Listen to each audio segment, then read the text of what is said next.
This is CBC Nova Scotia News. Rough rollout. The nurses' union and doctors expressed concern about challenges with the one person, one record launch. Critical play. Acadia University's new academic center focuses on video games. And inclusive sport. An Eskasoni hockey team's games are now being broadcast in Mi'kmaq. An incoming system will bring some flurries into the mix for Wednesday, especially for the afternoon commute. Your full forecast is coming up. Good evening. The president of the Nova Scotia Nurses Union says trying to address challenges related to the launch of a new electronic medical record system is, quote, like putting your finger in a dam. And she's nervous about a broader rollout plan for this spring. As Michael Gorman reports, officials overseeing the system are pledging to address the concerns from healthcare workers. The president of the Nova Scotia Nurses Union says her members at the IWK find the new electronic medical record system cumbersome. They say it's resulting in delays admitting patients and extended time doing tasks that used to take a matter of minutes. The IWK, the employer, is giving them lots of support, lots of IT support, but it's not enough. They feel that it was started too soon and that they ought to have gotten more education, and they ought to have worked out some of the kinks before going live. One Person, One Record launched at the IWK in December with a plan to expand to other sites in May. The president of Doctors Nova Scotia also addressed user concerns in an email to members Monday. Quote, at DNS, we continue to believe that OPOR has the potential to strengthen healthcare delivery in Nova Scotia. However, our belief in the long-term value of this work does not diminish the very real frustrations being experienced today. The organization's CEO says the key concerns for doctors are training and technical problems, but she's confident that can be overcome.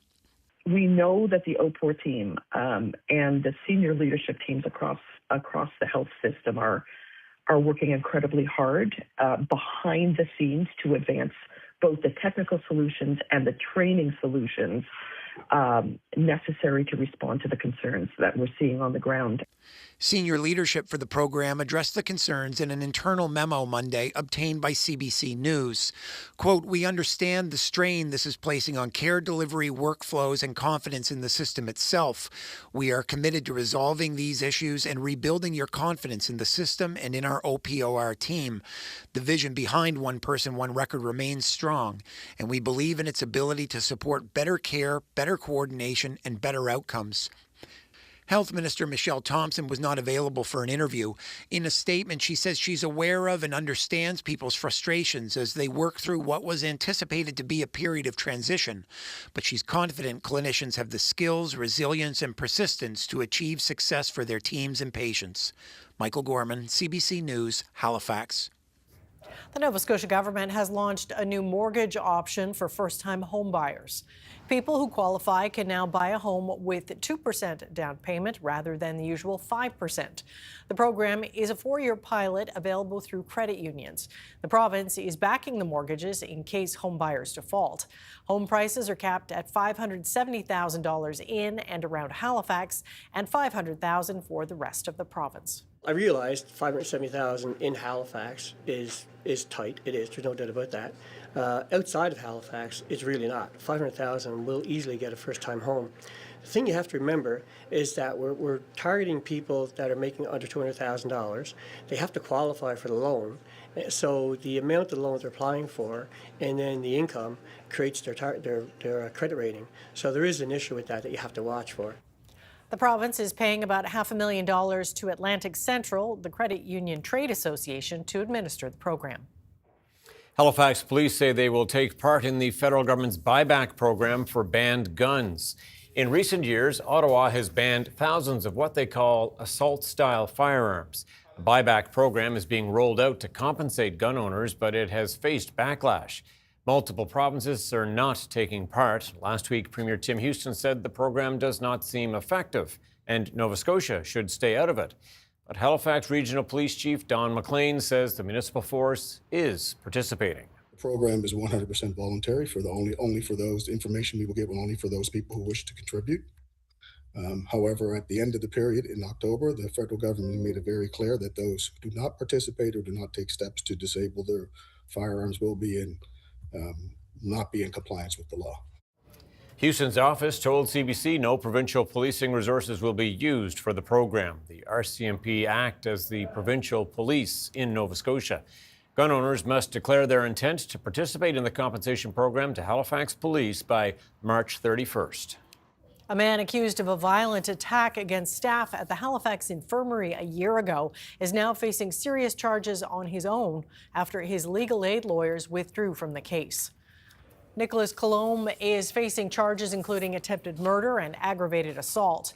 His last couple of court appearances have been punctuated by angry outbursts and damage to equipment at the jail. Guards used a portable video camera to connect Colombe to the courthouse for this morning's appearance. He swore and hurled insults at the judge, who set his jury trial to begin on April 1st of 2027.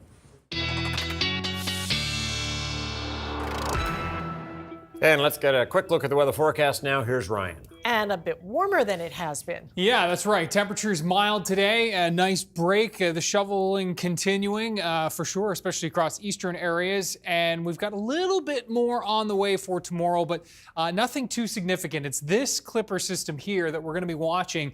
That will track in. Yeah, Wednesday morning we could see a few flakes in the mix, isolated. It looks like more so into the afternoon, especially in through the southwest. And then as we push towards the commute home tomorrow, the Valley, the Tri-County area, the South Shore, and into the metro area, the 101, the 102, the 103, all could see some light accumulation and at least enough to grease the roads up for tomorrow. And then that clipper will continue to move through. It's done by Thursday morning. Again, we're not looking at a whole lot of accumulation here, but enough, as I said, to make things a little bit slick. Could see some pockets of 2 to 5 centimeters by supper time tomorrow in through the south and west. And yeah, by Thursday morning, a few centimeters in the east, a cakewalk compared to what we've been dealing with lately. We'll talk about that 7-day forecast. All right. Got to take the easy time till we get we got it. Okay, thanks so much, Ryan. Thank you. Well, Nova Scotia's power grid operator has inked an agreement with NB Power to secure capacity from a planned power plant.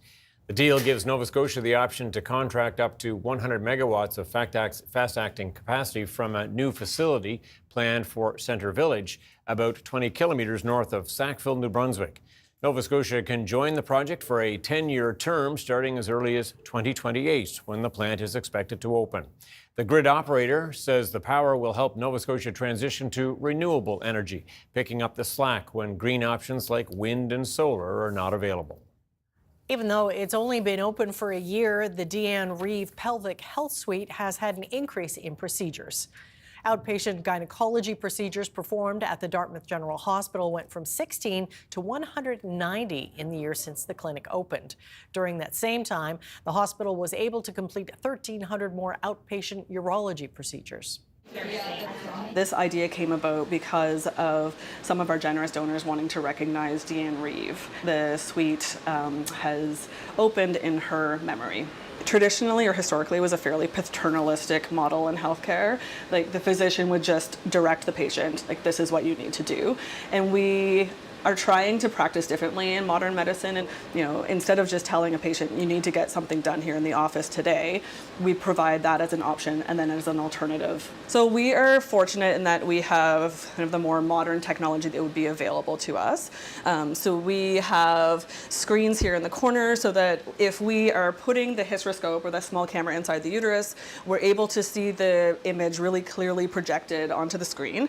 We have modern equipment for fluid management just to make sure that the procedure is carried out safely, and then we have the basic surgical instruments that we might need for any basic pelvic procedure.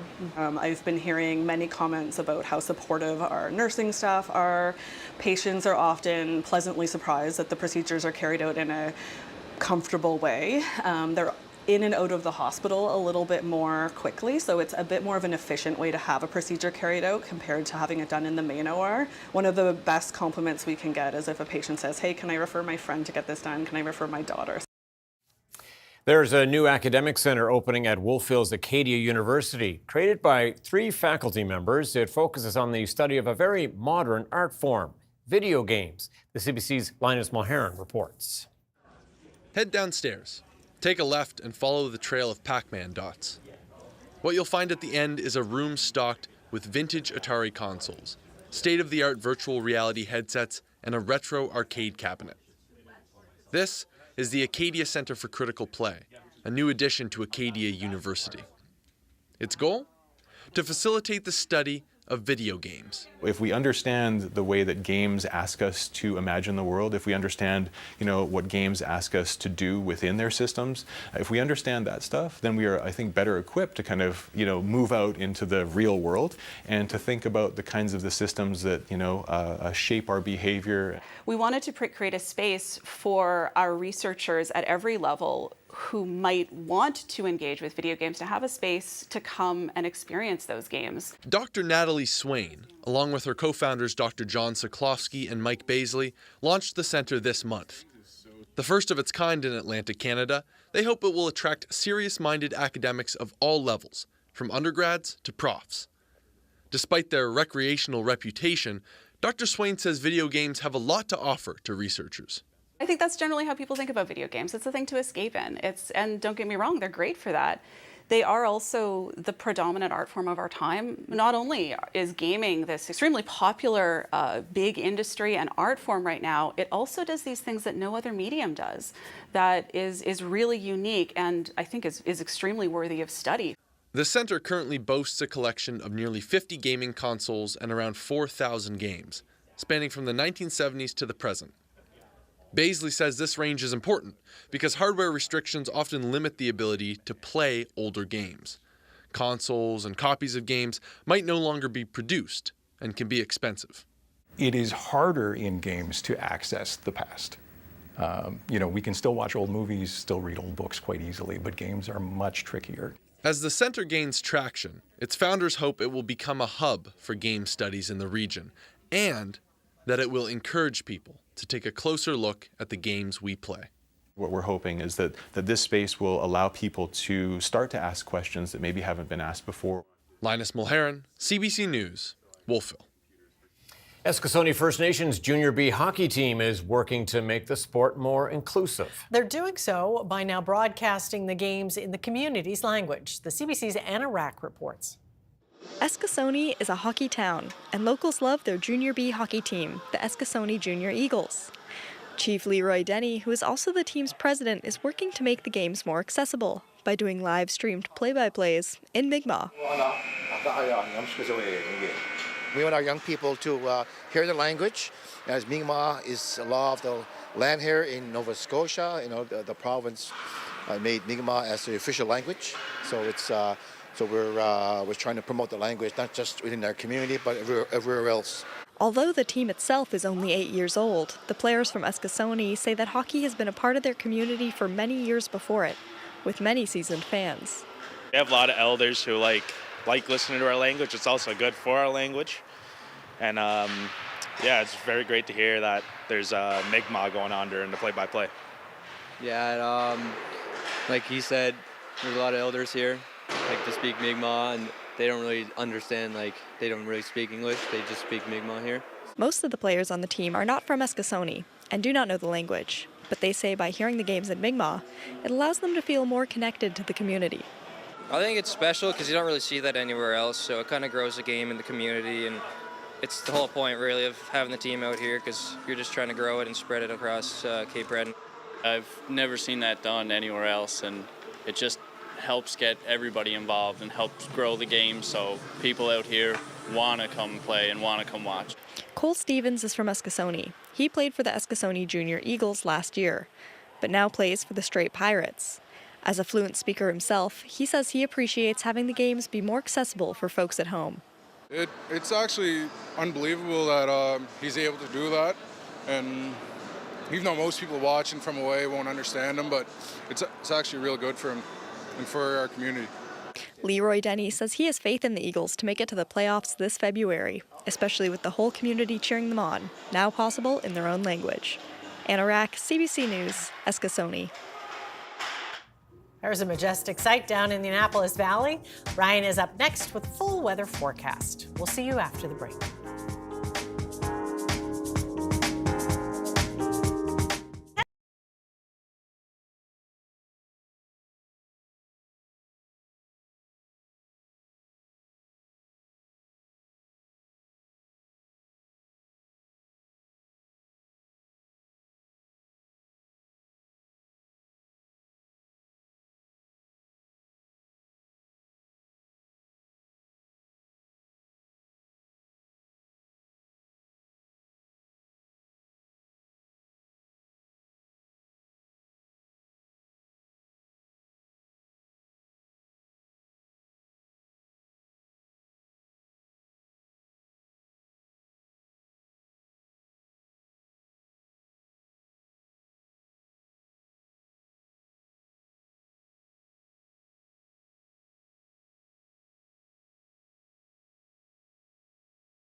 This weather update is brought to you in part by Atlantic Lottery's iGames. Play hundreds of games on the Atlantic Lottery app or at alc.ca. All right, quiet day in Nova Scotia on the weather front, and I don't think too many people are upset about that. Yeah, I know. Well, people need to clean up, right? Yeah. Especially people up in Cape Breton and those areas. Cape Breton, Eastern Shore, Eastern Halifax County. Yeah. Just an incredible gradient from a ton of snow to not really a lot at all. Have a look at this. This is, again, our graphic from last night with the updated totals.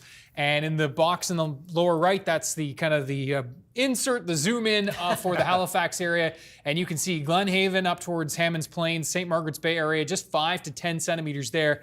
And then creeping up and that band where it kind of set up from Duncan's Cove across to West Porter's Lake and Musquodoboit, reports of 30 centimeters in that neck of the woods as well. And then you can see as we work towards eastern parts of the mainland and into Cape Breton, lots of 20 to 30 totals there.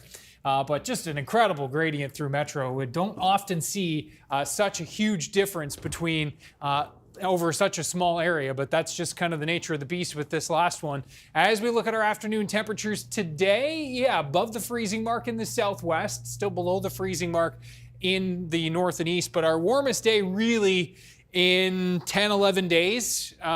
Still not above the freezing mark though, in many cases, and it doesn't look, we'll have a better chance of creeping above the freezing mark tomorrow.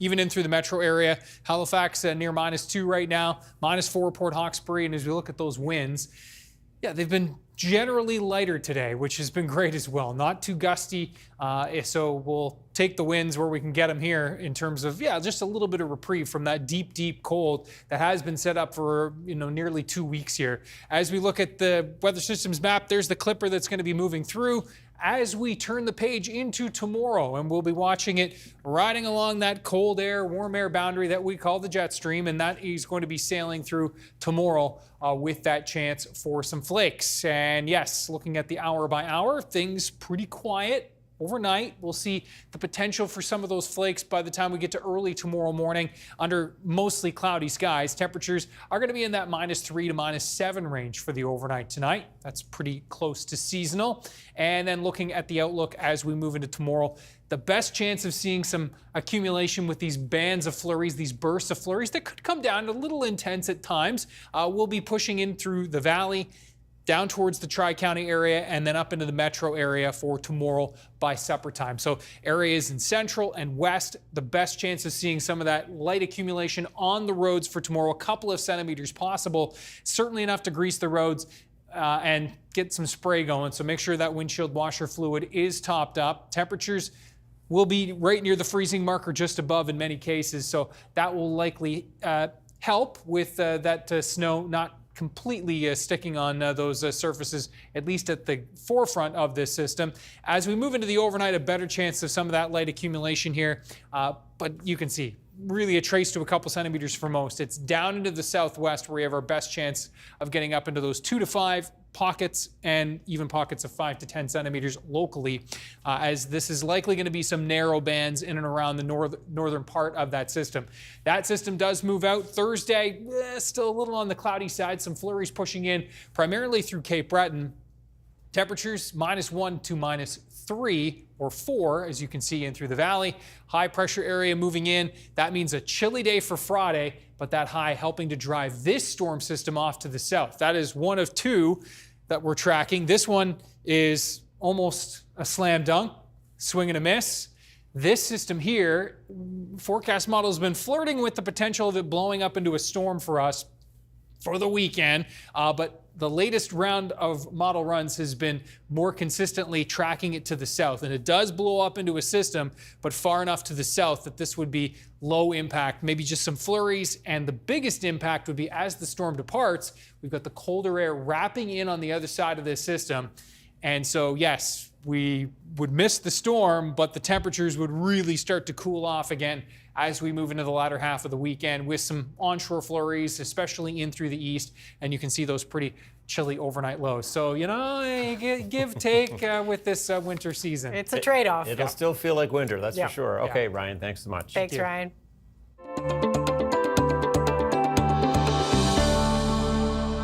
Well, DFO has a new plan to help save North Atlantic right whales from getting tangled in gear. This comes after watchers of the endangered mammal got the news they were dreading. A 4-year-old right whale was recently found dead in U.S. waters, entangled in fishing gear. The CBC's Leila Baudouin has more.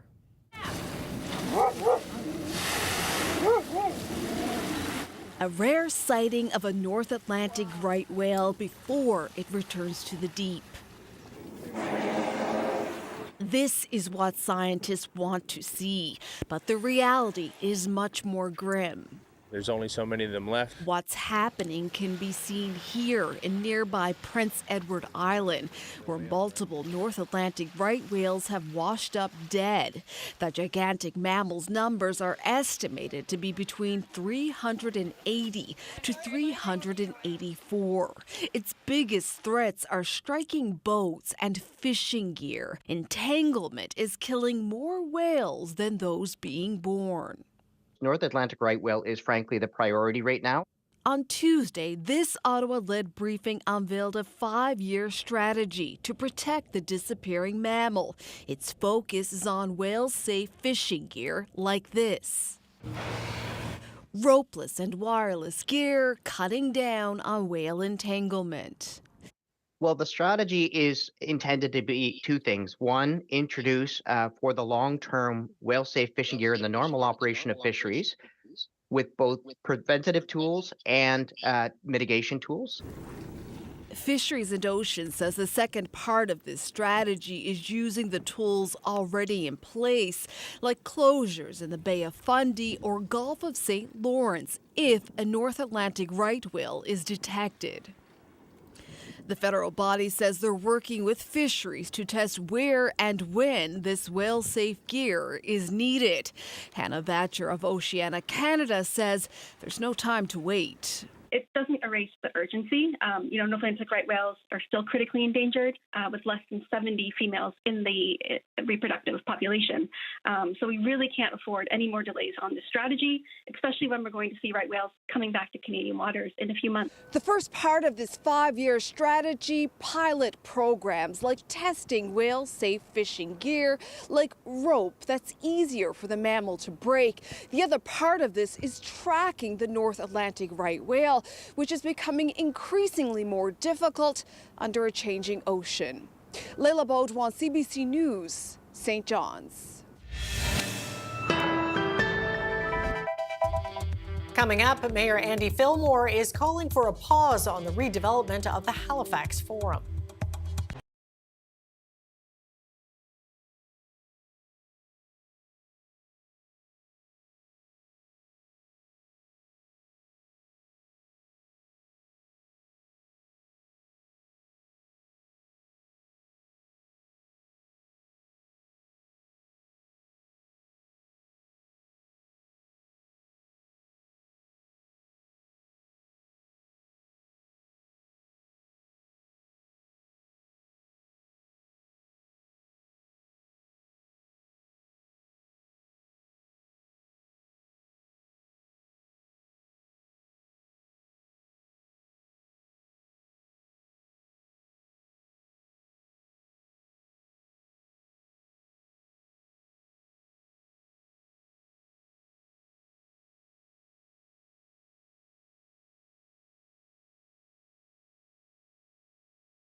Halifax Mayor Andy Fillmore is calling for a pause on the redevelopment of the Halifax Forum, saying the $126 million price tag is unaffordable.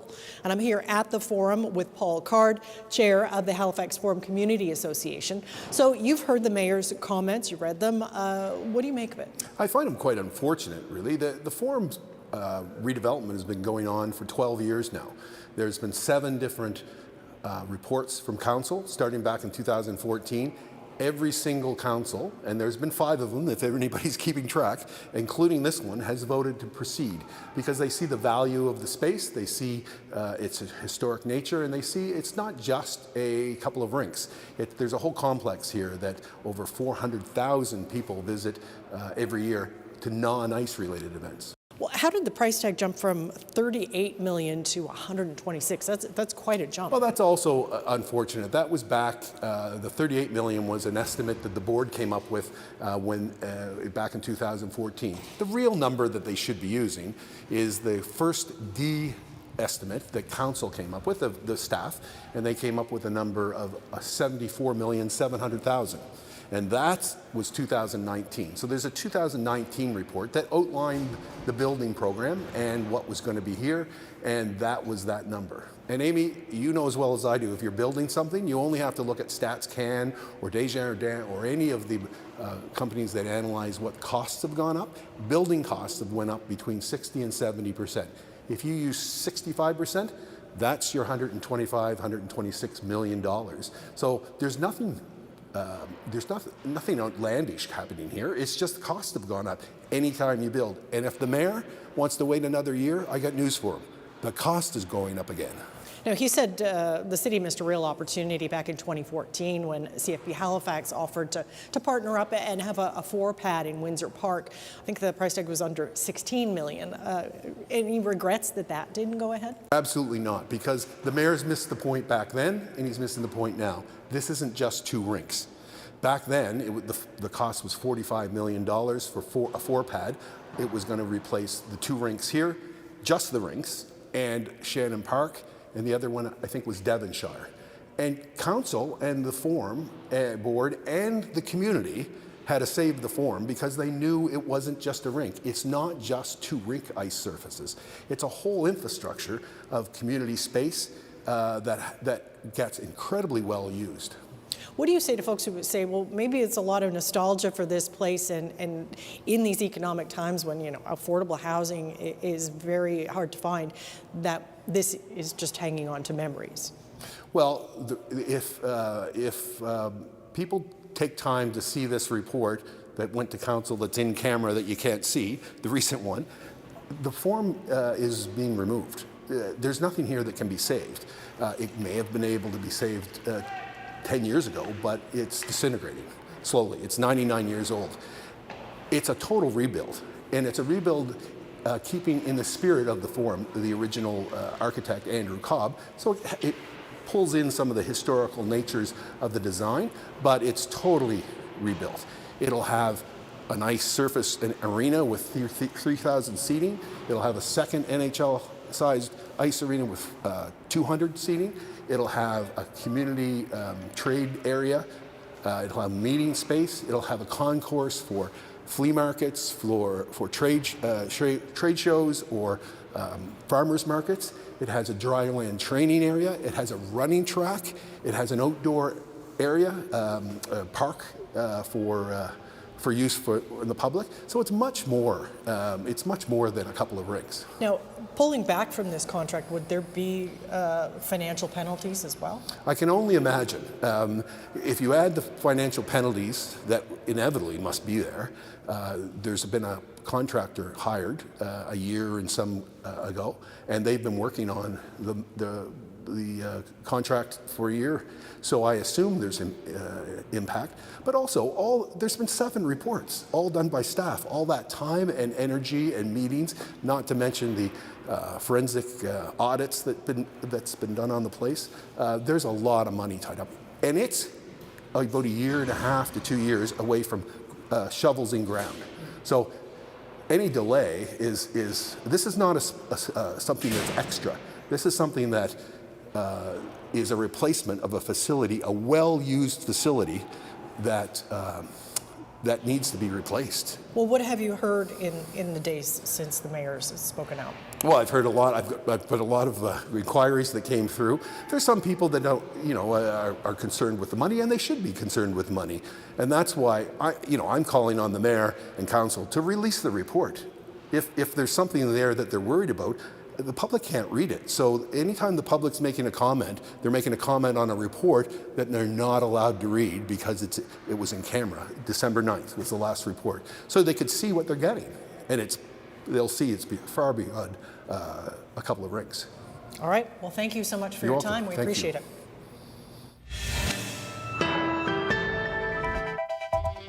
Coming up, a community is in mourning after 3 junior hockey players were killed in a car crash in Alberta. And Canada is set to open a new consulate in Greenland amid Arctic sovereignty threats from the U.S.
Welcome back. There's heartbreak across Canada's hockey community after the deaths of 3 young Junior A players in Alberta.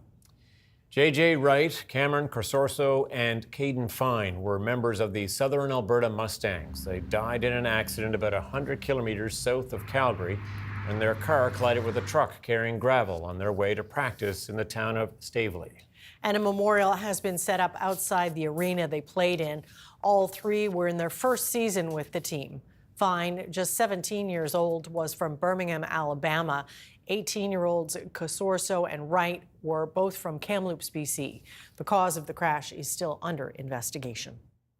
Governor General Mary Simon is heading to Norway for the Arctic Frontiers Conference this week. It's part of Canada's effort to bolster its presence in the region. And it comes in the wake of the Arctic sovereignty threats from the White House. Chris Brown reports from Greenland's capital. We're here in the waterfront of Nuuk in Greenland. This is the colonial harbor at low tide with lots of icebergs washing up on shore. This is set to be a huge week for Canada here. The country sending a large diplomatic delegation, including many senior VIPs such as the Governor General and the Foreign Minister, for the opening of a new Canadian consulate in Nuuk. Donald Trump's threats may no longer be front page news, but for people here, they're very present. There's a great deal of anxiety, a great deal of stress, because for many, this issue of the ownership of Greenland, potential American ownership of Greenland, remains unresolved. We heard from the country's foreign minister today speaking at a conference in Tromsø, Norway, about Arctic issues, just how concerned people are. What we have been going through have been intense and hectic, and there still are. While we are working hard to address and solve the issues that has put Greenland on the global agenda, it is important to acknowledge and appreciate the support and solidarity with us. Clear even for members of Greenland's parliament who we've been speaking to here. What is very obvious, though, is that there's a huge lack of trust with the United States, and people believe that this issue, again, could come flaring back to life, which is why they're welcoming the presence of a Canadian consulate here. They want to see more relations between not just the government of Canada and Greenland's government, but also people who live here and people who live in Canada's north. And that's what they're hoping, that the opening of this consulate will bring more discussions, more negotiations, and far fewer threats. Chris Brown, CBC News in Nuuk, Greenland. Authorities in France have raided the Paris offices of Elon Musk's social media platform X and summoned the tech billionaire for questioning in April. It's related to a widening investigation following complaints over the functioning of the platform's AI chat box, Grok. The CBC's Anna Cunningham is in London with the details. Two different locations in Paris. It was the headquarters of X that was raided here in the UK. It's been an investigation launched into the social media platform X, but both of these have been initiated by concerns raised about the alleged manipulation of X's algorithm. There are also concerns highlighted about sexualized deep fake images allegedly created by the generative AI chatbot Grok. Now, it does follow a move last month by the European Union to launch its own investigation into X. Take a look at this post, which was shared on X by the Paris prosecutor, confirming that the French cybercrime unit from the police were involved in the raid, and also that Europol was part of that investigation. It goes on to say that it will no longer be using the social media platform, but if we take a look at Instagram, it shared more details there, specifically saying that they have summoned Elon Musk for what it describes as a voluntary interview in April. Now, here in the UK, the watchdog, it's called the Information Commission Office, it's launched its own investigation. This is what the Commission's chief has said. He says reports about Grok raise deeply troubling questions about how people's personal data has been used to generate intimate or sexualized images without their knowledge or consent. We do know that X has previously described investigations into its platform and Grok as politically motivated, and it's denied allegations that it's ever manipulated its algorithm. Anna Cunningham, CBC News, London. Former U.S. President Bill Clinton is backing away from a confrontation with Congress, and he will now deliver what amounts to unprecedented testimony in the Jeffrey Epstein investigation. Both Bill and Hillary Clinton are now agreeing to testify to the Republican-led House Oversight Committee. The committee is threatening to hold them in contempt. Bill Clinton's ties to Epstein are no secret. Images of him made headlines after the first release of Epstein files just before Christmas. But he denies any knowledge of Epstein's crimes, and there are no allegations against him. Clinton will be the first former U.S. president to answer lawmakers' questions under oath in a serious investigation. The chair of the House committee says there is no final deal yet for the Clintons' testimony. The House vote was slated for tomorrow. If the Clintons are held in contempt, they could get slapped with a hefty fine and potentially jail time. A new Canadian medical study says the number of young people being diagnosed with psychiatric disorders has risen dramatically over the last several decades, and marijuana use is a possible cause. Jennifer LaGrassa has more. In his early 20s, Sean Heron was hearing voices, sometimes telling him to hurt himself. I would start hearing what I thought was people talking to me through the vents. After getting help, Heron was diagnosed with schizophrenia. He's part of a growing number of young people in Ontario with a psychotic disorder, according to new research in the Canadian Medical Association Journal. A chronic psychotic disorder, it's characterized by having hallucinations. People can have intense delusions.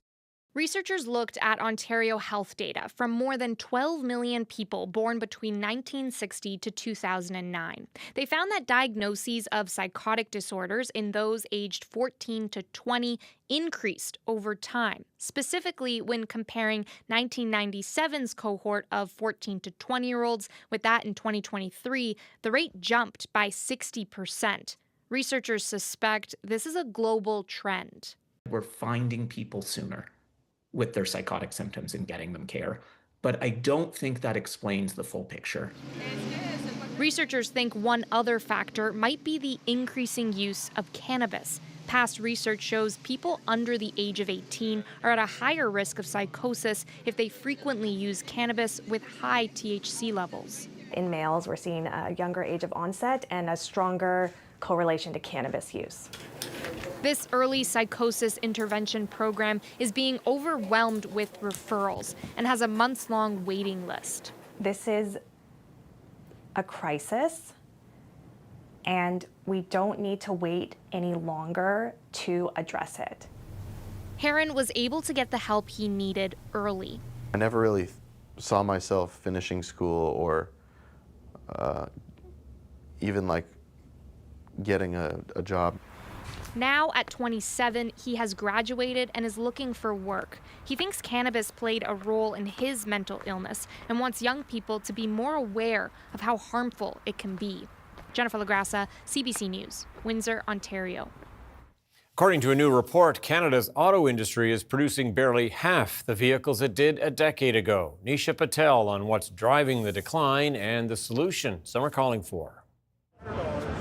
Auto manufacturing in Canada has been sputtering. The number of cars built here down by 1 million vehicles compared to a decade ago. There's just this general long-term move away from Canada from U.S.-based automakers.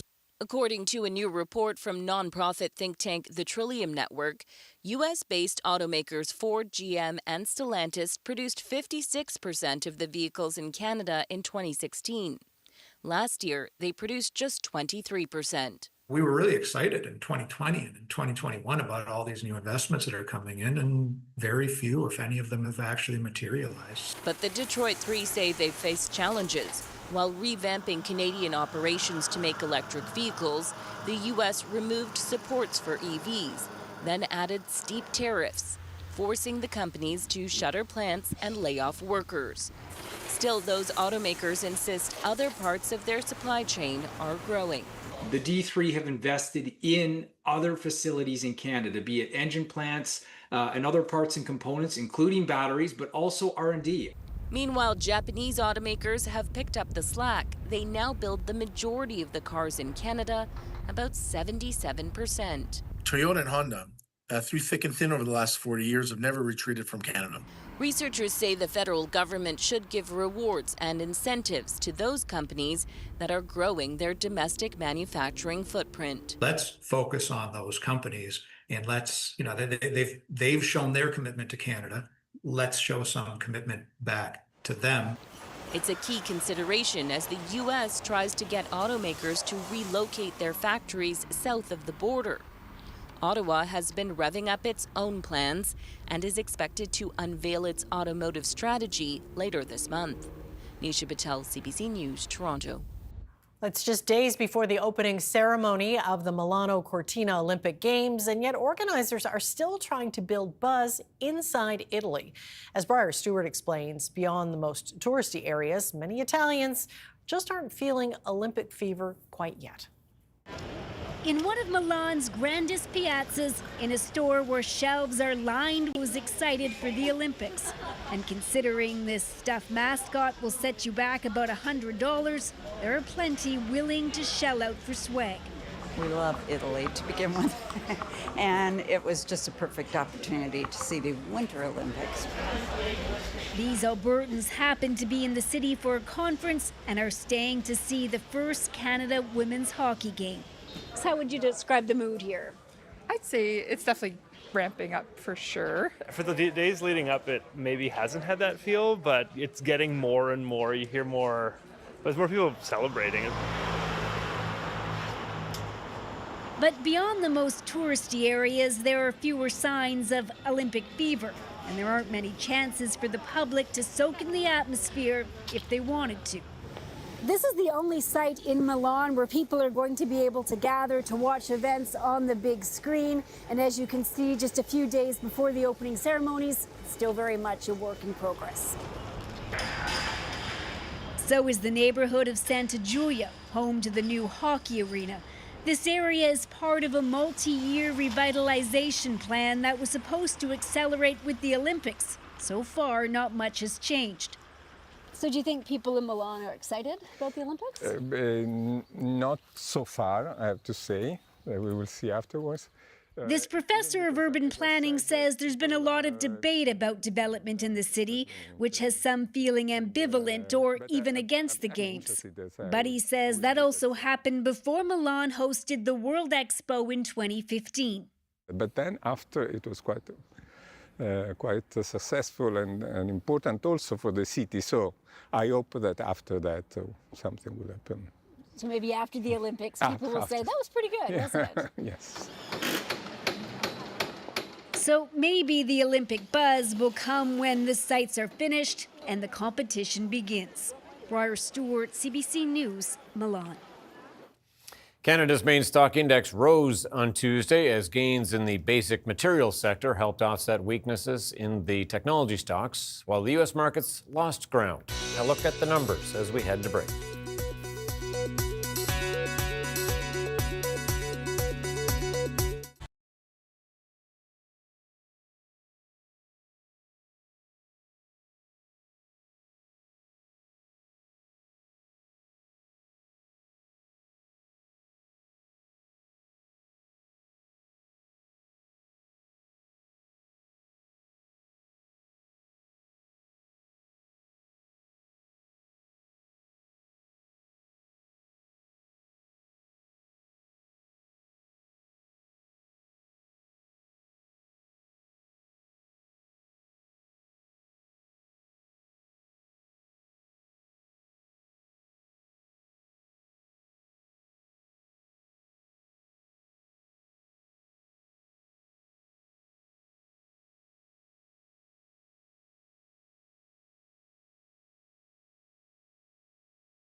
This weather update is brought to you in part by Atlantic Lottery's iGames. Play hundreds of games on the Atlantic Lottery app or at alc.ca. All right, back to wrap things up. It is picture time here on the show. I wonder if we'll see snow in Ryan's pick tonight. Pretty hard to avoid, isn't it? Yeah, for sure. Snow and ice. So you're close, but there's snow on top of the ice here. So have a look at this. We're going to zoom in on Inverness. Okay. And yes, Francis A. McDonald hit the beach today. Oh, wow. That's what he calls a beach day, huh? No sand castles there. No, some ice castles, snow castles, but yeah, it is. And you can see the pack ice. That's what we're kind of highlighting here. That pack ice, Francis said, really came in after this last storm. And on that note, this is the sea ice chart. And so I know kind of hard to interpret a little bit here, but basically orange and red, ice. And you can see PEI in Nova Scotia there. The strait is completely socked in with ice and all the way up now along Inverness County. And so that is the most ice in quite a few years that I can remember anyway. So we'll get, at the end of the week, we'll kind of get an average of where we should be for this time of year, and it'll be interesting to check back in on that. But yes, lots of ice, good for the coast. Sure. Keep it protected from that erosion. And as we look at the forecast temperatures for Wednesday, 0 to 2 on the plus side. Most of us should creep just above the freezing mark. We got there a little bit above the freezing mark today in a few places. We'll do so a little more widespread tomorrow. There's Thursday, back below the freezing mark. -1 to -4, and excuse me, we've got some that colder air that's going to be creeping back down here as we move into the long range forecast, especially into early next week. So yeah, enjoy the little reprieve. Well, you have We will. Yeah. Okay, thanks so much, Ryan. A British toddler is barely out of diapers, but is already making headlines for recently setting a pair of world records at the pool table. Oh, trick shot. Trick shot, Judah. There it goes. Wow. 2-year-old Jude Owens became the youngest person to ever make a bank shot and the youngest to make a snooker double pot. That's when the shot sends 2 balls in separate pockets. He's pretty good. Jude was introduced to pool and snooker when his father bought him a mini table to play on. He says it was clear right away that his son is a natural. The proud father says Jude used to stand on bar stools to reach the table, but now stands on a kitchen stool, so he's getting bigger. He is. He's going to be a force. I think so. Impressive. Good for a long time. That's it for us tonight. Thanks for watching. We'll see you next time. Good night. Good night.